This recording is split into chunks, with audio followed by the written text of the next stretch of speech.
Welcome to another episode of A Friendly Film Take, the friendly film podcast by Film News Blitz with me, Dan Lawrence, and I'm once again joined by Oscar Trinick. Hello, Oscar. How are you? I am not too bad. I'm very happy to be back on.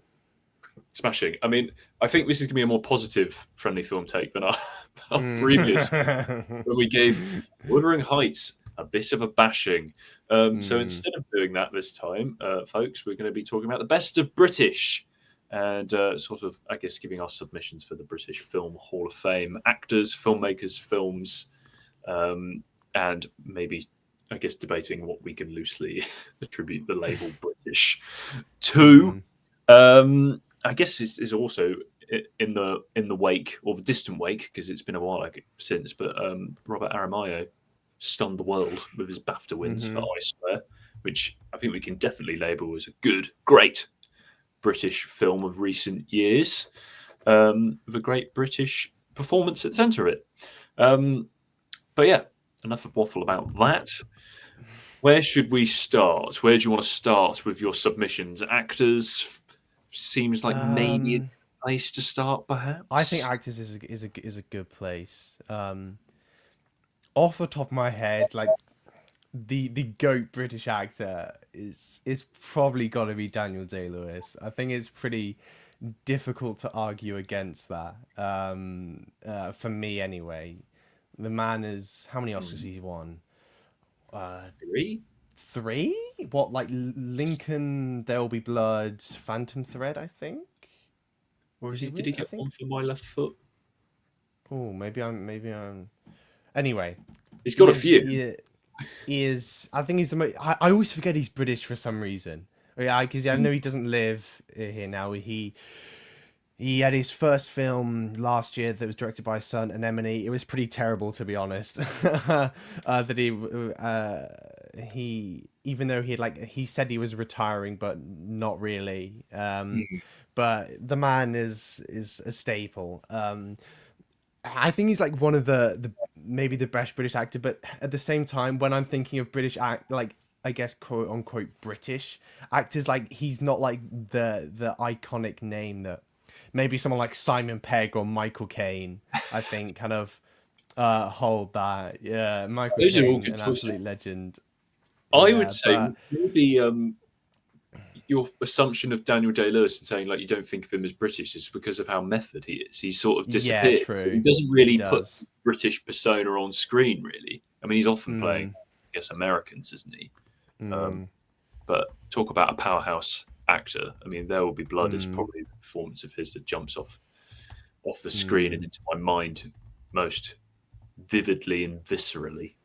I'd say about 10 times.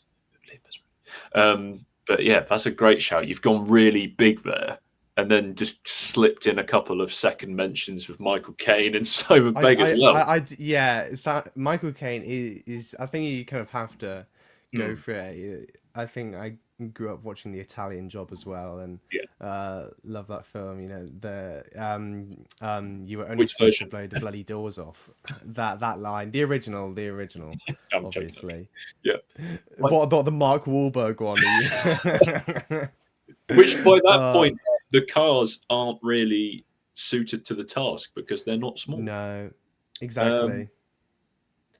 That is an interesting remake. But the original, we're going to segue slightly into talking about great British films, but probably one of the top film endings, isn't it? Really? Oh yeah, literal cliffhanger. Literal cliffhanger. I saw that in the cinema not too long ago. Actually, I say not too long ago. It was probably before COVID now, actually. But that feels relatively recent for an old film like that, and it was great to watch it on the big screen. Brilliant film, and yeah, what a legendary actor. I can't do an impersonation of him, even though he's probably one of the most impersonated actors in the world. Oh yeah. I'm going to throw a couple of names back at you that I've got listed down. Ralph Fiennes. Oh yeah. Who I think, this also goes to my point. I think obviously British actors tend to seed themselves into Hollywood very, very well. Often playing villains, but often just making a big impact generally. You think Daniel Day-Lewis, Ralph Fiennes. I've got other names: Gary Oldman, John Hurt listed. You've got Brian Cox smashing it in Succession. Oh yeah. Matthew McFadden in Succession. Benedict Cumberbatch. There's so many names. Emma Thompson, Kate Winslet. But it seems to be this. I think it's Ian McKellen, Patrick Stewart. Did you mention I wonder whether Hopkins? it's this Anthony Hopkins? Anthony Hopkins. Yeah, it's like the Shakespearean theatre background. It's very like Shakespeare. British actors really helps create this sort of really powerful like thespian persona, which I think translates onto the big screen really well, and maybe just makes, if I'm being biased, makes actors from this side of the Atlantic more memorable and more impactful. But Ralph Fiennes is just this chameleon who, I think you look at sort of any role that he goes for, and he leaves you with such a great impression, and doesn't really leave anything on the table, in my opinion. I think he's just so watchable, so just impressive. Like you think of him in like Grand Budapest, or you like code switch to Voldemort. And if we're talking of British film institutions, I suppose Harry Potter's one of them. Yeah, and even recently, the 28 Years Later is even quite distinct for him. Yeah, and it just feels like maybe a knee jerk from what he's been doing recently. On the Harry Potter one, quickly, if you're remaking that, I don't know how you copy him, how you go about succeeding him, because I remember seeing that as a child, and when he comes onto the screen for the first time in Goblet of Fire, it's like this grand entrance, and that it feels quite theatre, and it's like that's a really small sort of setting. It's just him, Daniel Radcliffe, and a few other the dudes, and it's like, why would you follow that? I've also got Stephen Graham listed down. Oh yeah, who I think's one of probably the best actors working today. This Is England. That's I think one of his best performance. That's quite an iconic British film with a very young, not English, but Jack O'Connell in that film. Not British, Jack O'Connell in that film as well, which I think is interesting. I feel like there's still, I think one I have to say, Keira Knightley and Bend It Like Beckham specifically is a really fascinating pairing. Great film. Very, very British. And yeah, she's become quite a staple, I guess. I think it's interesting. There's like these different generations, because now we've got Josh O'Connor, who I love, David Johnson, Tom Blythe, actors like that are all approaching those big roles, and then we've got Robert Pattinson as well, who for some reason I always forget is British. I don't know why. He's incredible. Christian Bale as well. He's had an interesting career. I like him as an actor, but like the past decade or so, he feels like he's been a lot. He hasn't been in Bale. those kind of roles. Yeah, Bale. As much as you'd expect. I'm trying to think, like, when was his last like big and like really memorable performance? And that's just, obviously he's in The Bride at the moment, which is getting a bit slated.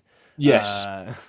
Well, if I was to look at your Porsche Penske Motorsport top, I mean, his performance is Ken Miles in Ford versus Ferrari. Yes, Ford versus Ferrari, yeah.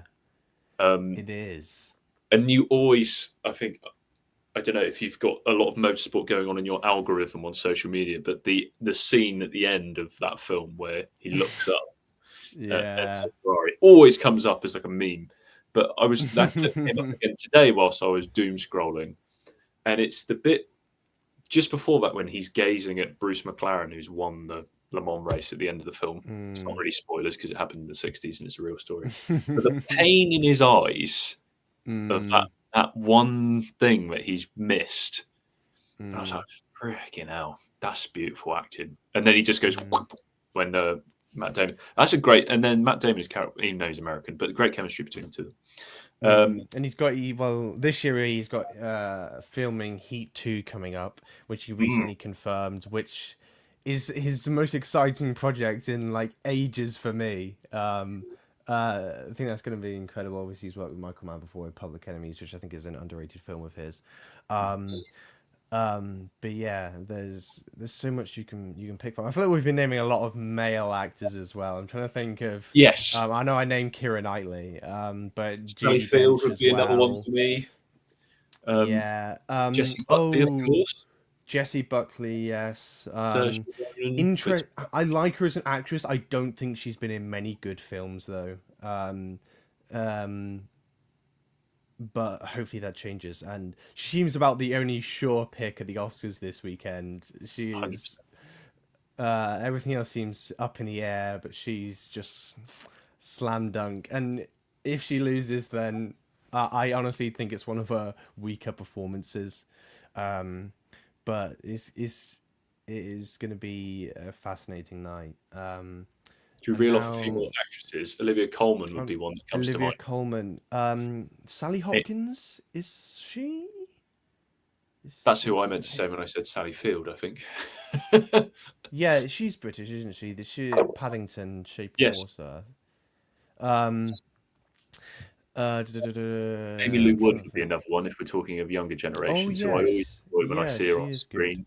Who's that? There's the young girl. Mia McKenna Bruce. That's it. She was in a film called How to Have Sex a couple of years ago. She was. I think she started out on what was the Tracy Beaker. As she was an actress on that, and then she's had a good couple roles recently. She was worked with Claire Denis, who's a pretty Mm. incredible director. Carrie Mulligan as well. Emily Blunt. Helena Bonham Carter's pretty iconic actress One as of my well. Naomh favorite, Harris. a couple of my favorite actresses from Blighty, probably on the small screen. So I say Saran Jones, who I think, Hmm. of Dr. Foster fame and many other British dramas. And then Hmm. Sarah Lancashire from Happy Valley, which I think Hmm. is probably one of the that is a performance and a half. Um, she's an absolute badass in that show, and yeah, props to her. That's one hell of a list we've gone through. Well, you mentioned David Johnson Hmm. earlier. Have you seen Rye Lane? I have. I have. It's good. It is pretty good. I just put that when that was like It a, is pretty a good. scrolling through what was available on streaming situation a few years ago, and I put that on. And I was like, bloody Hmm. hell, that feels like a quintessentially British film. Very Yeah, sweet film, small scale, it is. but really well acted, really well written, really satisfying. Right, I think we can. Should we lock in? Are you gonna what? Who are you gonna lock in as your Hall of Fame pick out of all of these? Well, I mean, if I my current favorite is probably Josh O'Connor, but I feel like Daniel Day Lewis is probably the the all timer of my list. Okay, okay. Who should I go with? I'll go with Rafe or Gary Nice, Oldman. good pick. We'll go with Rafe. Oh, cool. Shout out actually as well, David Tennant and Matt Smith, but that's just sort of my Doctor Oh Who nerd yeah. cap on. Right, let's progress. Filmmakers. I feel like there's some really low Interesting. hanging fruit here in terms of the modern There era. is some really low hanging fruit Mm. here. Edgar Wright is probably the most low hanging fruit you can. I Yeah, feel like you can get. I was the Cornetto trilogy specifically. I had Hot Fuzz on my list because that's my favorite of his, and easily my favorite of the trilogy. yeah, Very very British film. All of them yes. are, but I feel like that one specifically. Still really funny. Mm. Um, oh, the other actors in the film, I obviously the Olivia Colman's in that briefly. I've forgotten the other guy's name. I completely blank now. Not Simon Pegg. Nick Frost, Nick Frost, and then there's the two detectives as well. Paddy Whose names I Considine, can. and Rafe Spall. That's it. Yes, that's it. That's it. Yeah, I guess earlier on in his career is very British filmmaking. Now, not so much. Mm. Um, Yeah, and maybe that's why he's declined, because I don't think he's a very good Yeah, it's filmmaker nowadays. gone a bit off the rails, hasn't it, for poor Edgar? He has, Really, especially with the it Running Man. has. He is one of the most well known. I wouldn't put him up there as one of the best. Ridley Scott is one of the best British filmmakers that doesn't necessarily make British films at all. No, I wouldn't. I'm trying to think. Has he actually made any specifically British set films? And off the top of my head, I can't really think of any. I can't really think of one. Um, And what I love about Ridley Scott is how he just loves his own work so much, and how confident he is. But I oh, he guess does. Yeah, he's kind of got the right. He can back it up, being that he confident, he can absolutely back it up. even if there are some And absolute stinkers in there. But if you make a film, he you make a he's film every made 5 seconds. quite a variety of Yeah. range. What is his last? It was Gladiator 2, which I did not like. Mm. And he's got another one coming out this year called The Dog Stars. I think it's got like Jacob Elordi and Margaret Qualley, and I think that comes Okay. out in September. It's like some sci-fi thing, I believe, like dystopian. Sounds could be interesting. Yeah, I don't know. I'm not hot on his Gladiator films, but Blade Runner is one of my favorite films, and Alien as well, and I love Kingdom of Heaven and his Alien prequels as well, which I know are kind of hotly contested, but I really like both of them. I Oh, think they're, and I'd love him to finish that kind of trilogy of prequels. I he's kind of really given enjoy them. he kind of handed it over again, didn't he? Sort of took it back, and then we had Mm. the was it Fede Alvarez's Alien Romulus, which I think is Romulus. probably by far the worst film in the franchise. I did Do not like you? that. Yeah, I I think that was. it just I mean it by the end of it, it just felt like I was watching Aliens, but not as good. Yeah, Kind of I like think it's. the Force Awakens version of Aliens, perhaps. Mm, Um, I feel like it's the only Alien film I felt that didn't try to do anything new. It just felt like it was pulling from all of the other films, and not doing anything interesting with it. But I think I feel like my favorite English filmmaker is probably going to be someone like Ken Russell, whose most famous films lie in Altered States, which is a psychedelic kind of sci-fi horror from 1980. The Devils, which is a banned film in many countries. I think that's his specialty, is banned film, because he's a very provocative filmmaker sexually. That's a wild film. He also made the Tommy film from the Who album, which is really crazy. One of the best kind of album films out there, I think, kind of by music biopic related. He's very distinct, and there's no one really like him around anymore. I can I think I I said when we were doing the Wuthering Heights episode, or that I think Emerald Fennell feels like she's a cheap version of him. I okay. feel like that's what she's aiming for, and just comes up really short. But he's one of my favorites. And then on top of that, I think I'd go Powell and Pressburger, who made The Red Shoes, Black Narcissus, Peeping Tom, Matter of Life and Death, 40s and 50s stuff, who are some Yeah. of the kind of longest reigning iconic British filmmakers out there. And yeah, they're unbelievable. Well, if I'm going to pick, there was a low hanging fruit name that you didn't pick out from the low hanging fruit tree. So I'll mention Christopher Nolan would probably be. Oh yeah, He's true. the name that comes to mind for me, I guess. Doesn't Immediately. make British films though, which I guess is kind of why I didn't Yeah, does initially. he? Does he? He doesn't count. No, he But in does count terms 'cause of he is British, but as a British export, I suppose is he's got to be pretty high up there. I do. I kind of like his.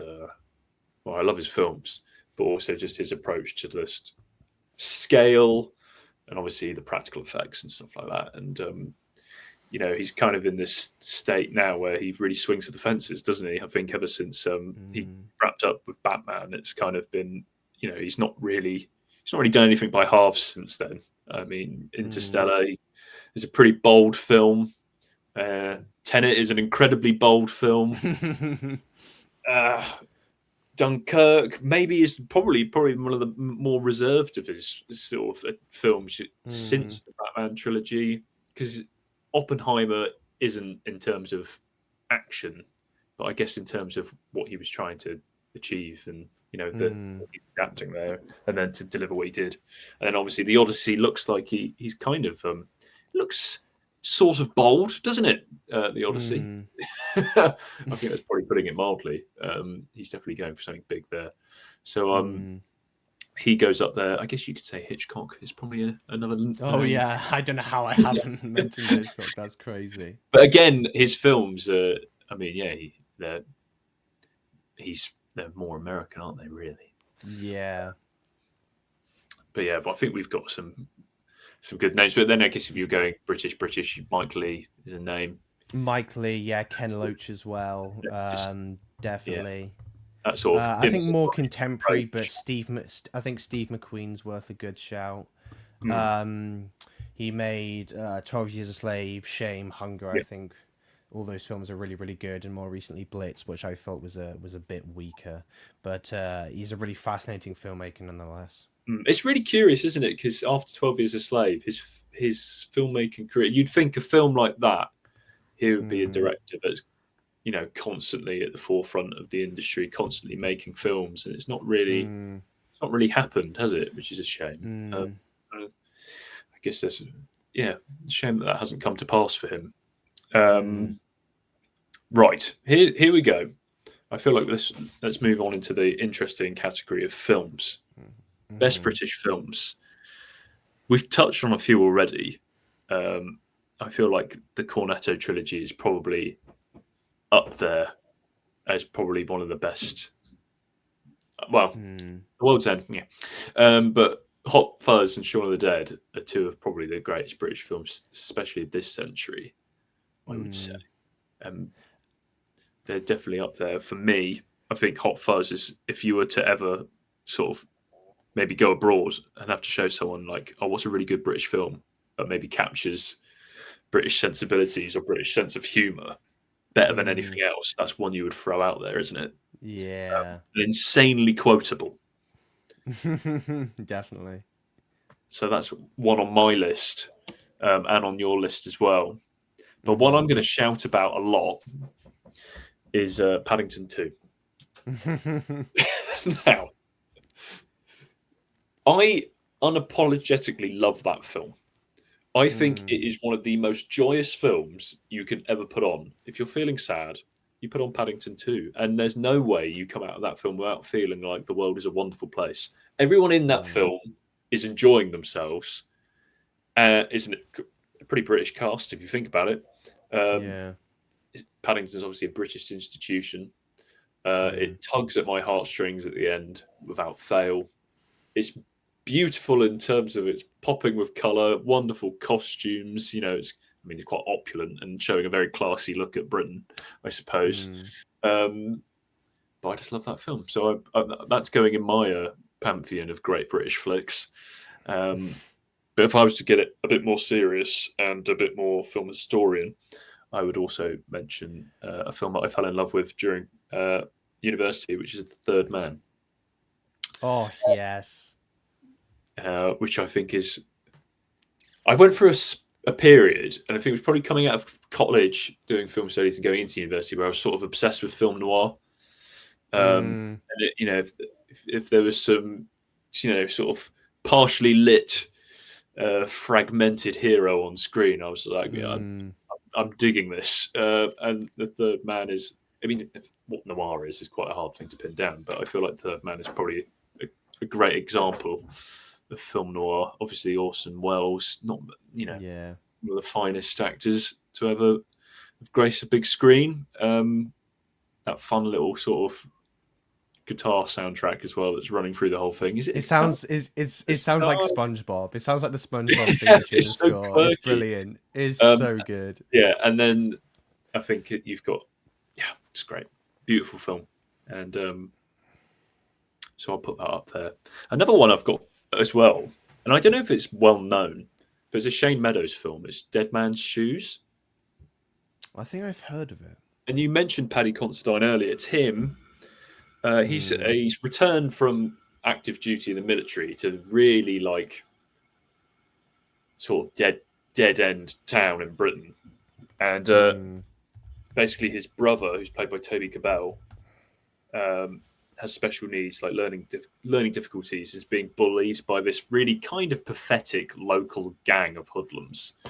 And Considine, with his sort of military skills, goes around sort of intimidating and brutalizing this gang. And it's such it's pretty bleak as a film, but at its core is this Paddy Considine performance that is immensely powerful. He comes across as this menacing presence, and it's a good watch purely for him. I think the film hinges on him, and he does a very good work with it. And that's, I think, a 2004 film, so long before the whole world knew who he was, because he turned up in House of the Dragon. So that goes up there for me as a film that I particularly love. That is British, very British as well. It feels like it was made for about 10p, which I feel like is maybe one of the other prerequisites of is it a British film? You know, it has to be scraped together. It has to be like Film 4, National Lottery, BFI. You have to see all these logos. Yeah, Film 4. Whenever I see a Film 4 come up, I'm like, oh, okay, cool. Here we go. Yeah, it is funny. I feel like for me, sometimes though, films can just get a bit too British, and I'm like, this is kind of getting a bit annoying now. I'm like, I think some of those examples is, have you seen Green Street Hooligans? You get with Elijah Wood, you get all those, like, the football hooligan films are nuts. They can be quite funny. Something like Nativity as well. Yes. Is an interesting pick. A really good one is Four Lions, the terrific British film, really hilarious, fantastic stuff. One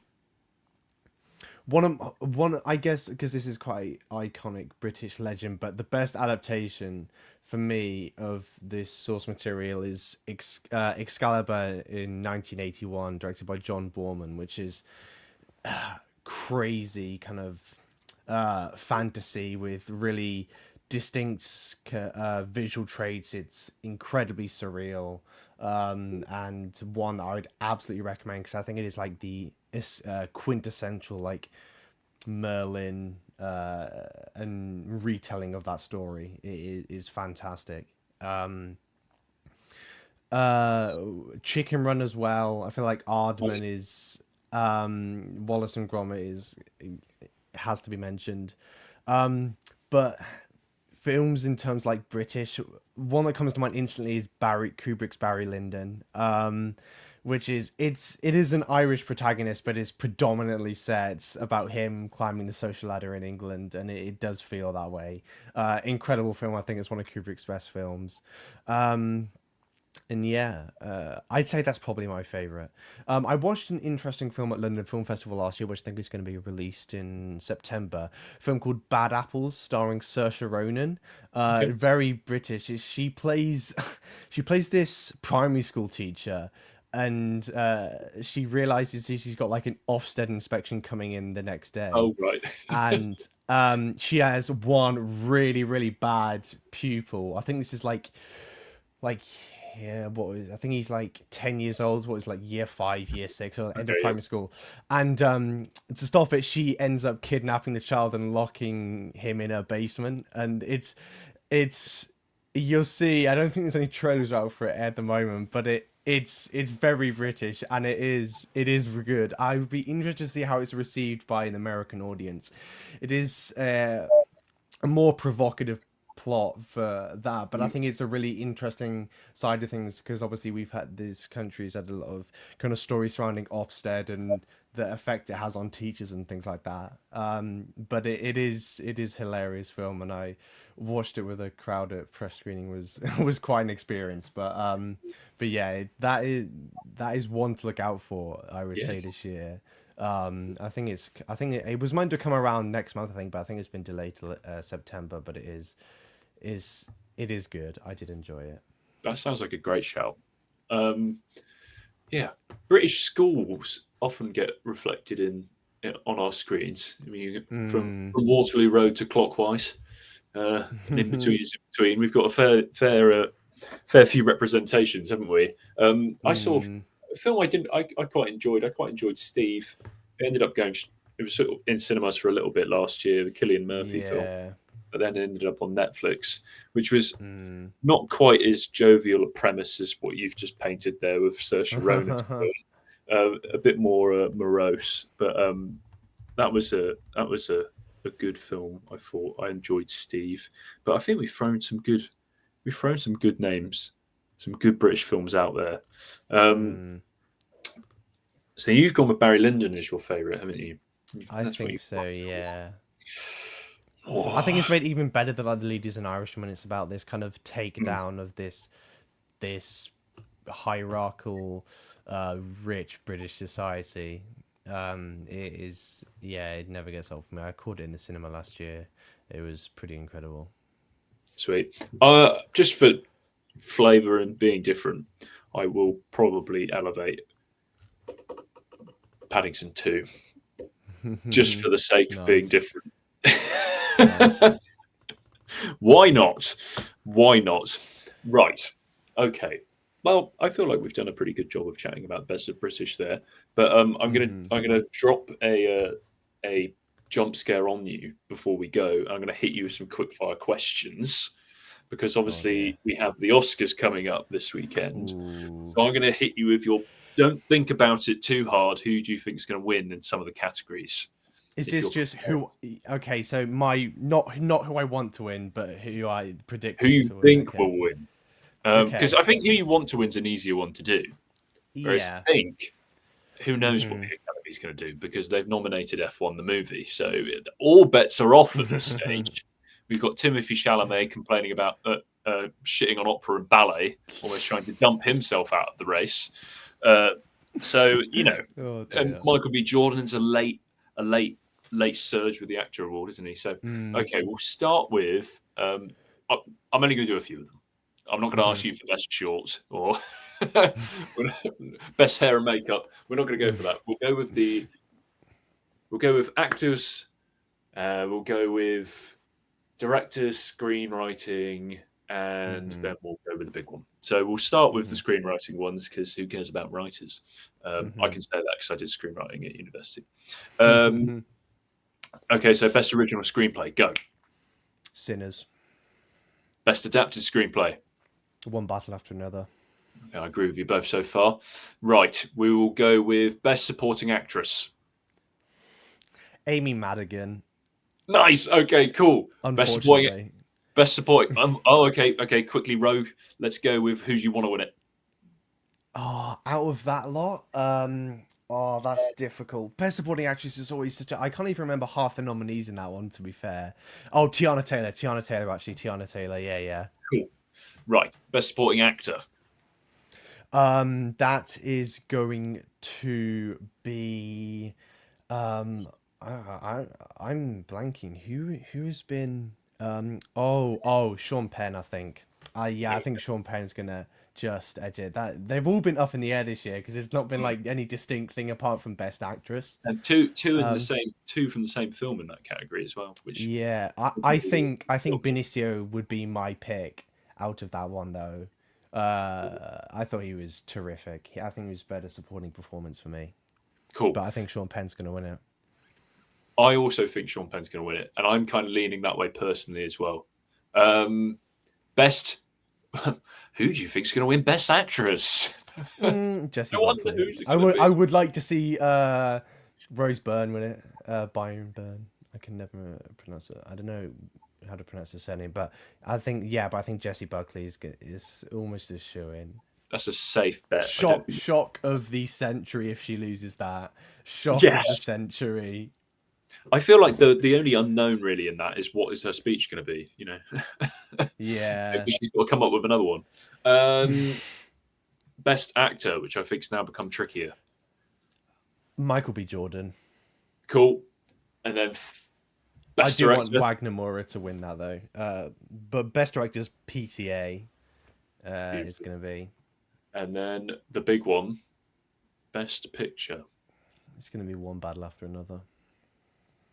You don't think they're going to go rogue and just slip Sinners in at the last minute? It could be, but I think I kind of over the years, I think it's obviously you can't really tell from screenplay because one's an adapted and one's an original. So I kind of think if PTA's gonna win director, then I'm more inclined to think the One Battle After might win. But who knows? Who knows? I'm hoping for an unpredictable night. Last year was so predictable. It could be F1 the movie. You never know. Oh dear! Don't get me started. That would be insane. I feel like that would probably be more controversial than Chris Rock getting slapped in the face for me, and almost more egregious. I would be more offended by F1 the movie winning Best Picture than I was when Chris Rock was assaulted on stage. That's slightly. Yes, and also this goes back to when we had our sort of reaction to the nominations episode, me and Joe, I said Sinners may have been nominated the most, but I bet you it ends up with only picking up a couple, and One Battle After Another goes on a bit of a sweep. And I feel like we are getting towards that prediction maybe being right. Interesting. This is... But who knows? Yeah. Who knows? They might just go completely wild. And who's hosting? Is it Conan O'Brien again this year? Yes, it is Conan O'Brien. He was pretty good. We've had some terrible ones in recent years. Yeah, I enjoyed it. Yeah. But yeah, I can't wait. It's always a fun evening for all the wrong reasons. Yeah. It's too long as well. It's too long. Yeah, this is just America. It's just America. Yeah, they've got to get their ad revenue in, haven't they? At least. Right. Let's quickly. Well, that feels like a sad note. Okay. Quickly, I'll just say film you're really looking forward to seeing in the cinemas, and then we're ending on a positive note. Last time, I think I said like Dead Man's Wire last time, so I need to think of something different. This month, I wrote about on Film News Blitz, but Hard Boiled, one of my favorite. Oh no, I haven't written about it. Hard Boiled, one of my favorite action films ever, is getting a re-release at the moment. It's technically it's not a new film, but I will be seeing that in cinemas in a couple of weeks. It's getting new restoration. It's one of my favorite action films ever. So I am very much looking forward to that. There we go. Perfect. That's better than talking about ad revenue. Awesome. Well, Oscar, thank you for joining me once again for a friendly film take and some friendly film ramblings and our elaborate love letter to British film. And then thank you for anybody who has listened, and let us know in the comments if you agree with any of our takes or disagree, or if you've got some completely left field takes. But yes, do all the liking and subscribing and all of that jazz. And there we go. Goodbye. Thank you.